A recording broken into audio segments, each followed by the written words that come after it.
I'm Tanya Kerr with T. Kerr Property Group, and we support our clients in a multitude of ways. Yes, of course, real estate, but also connecting them with the best vendors in town. And one of those vendors is Mike Swallow with J&M Pest Control. And today our topic is dun dun dun. Bed bugs. Who wants them? Nobody. Nobody. So I actually have a lovely client whom I love so much, and she reached out to me. I sold them a house that they turned into a short-term rental, and she called me and she said, this person stayed at our short-term rental. They left us bed bugs as a heads up. They're moving around, so be careful. And that turned into a whole thing, a whole disaster. So I knew bed bugs were bad, but I did not know how bad. Absolutely. Absolutely. They're the most difficult pest that we have on our plates today. Used to be termites and it used to be cockroaches, but bed bugs by far the hardest bug that we have to tackle in the industry Why today. is that?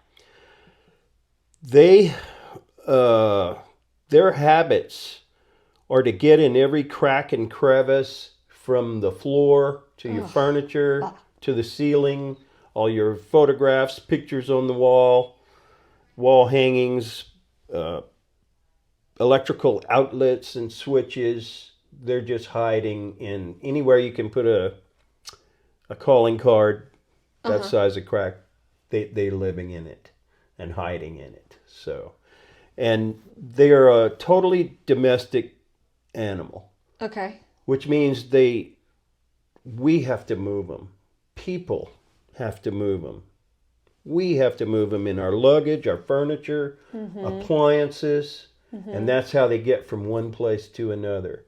You have a lot of split families these days where the kids might be staying somewhere for 1 week and staying here for another week. And if one parent gets them, they're both going to have them because the kids are going back and forth. There are some preventative things they can do. But like what? It's quite in depth. Well, you got to quarantine everything. Just treat those kids as if they're contaminated.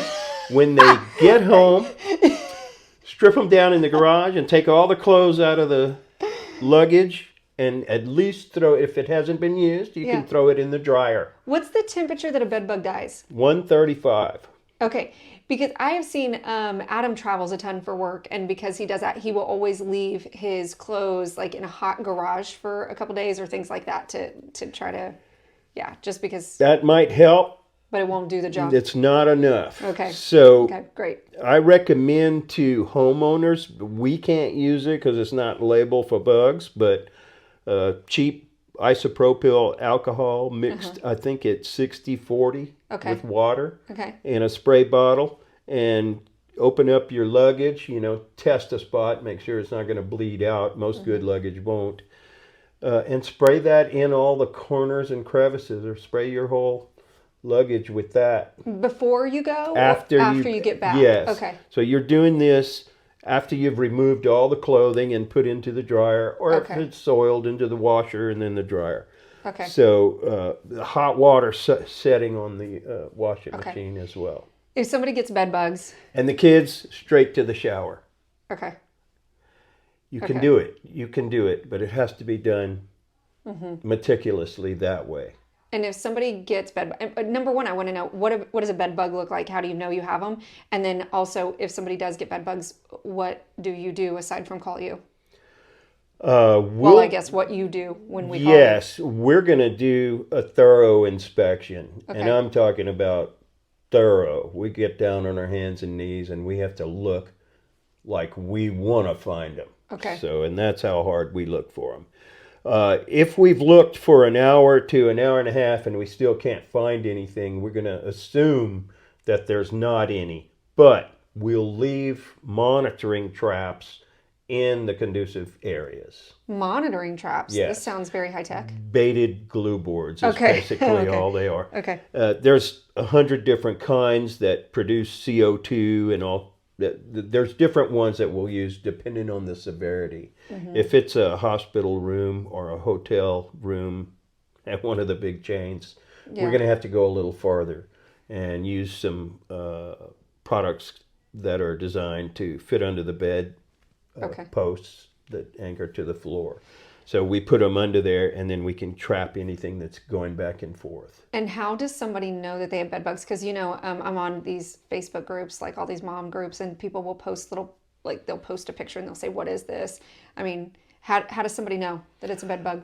For Facebook, if they'll go to Ant-Man's Hill, a lot of pest control companies subscribe to that, and you put a bug on there, one of us is looking at it, and we'll be able to What's tell. it called? Ant-Man's Hill. Okay. Yes. Antmanshill.com. Oh, is that, or it's on Facebook? Facebook. Okay, got it. And so they could just put it. Anybody can join, and I answer questions to people from all over the place. But if I'm not sure, I just leave it alone, and somebody else will answer it pretty quick. How big is a bed bug? A bed bug is a sizable bug. It's the size of a lentil. Oh. When they get really engorged with Blech. blood, they're even bigger. So they're quite visible. Really? Yes. When I was growing up and Grandma sang the song to us, "Don't let the bed bugs bite" or whatever, I always thought it was some invisible bug, but it's not. You can see them easy. And they'll bite in several different places on your skin, and they do it between 2 and 4 in the morning. Why 2 and 4? Because you're not moving. That's the best possible scenario for them. The only time I've seen them bite during the day is in psychiatric offices where you're laying on a couch. Oh. And that's their only opportunity to bite. Interesting. Yeah.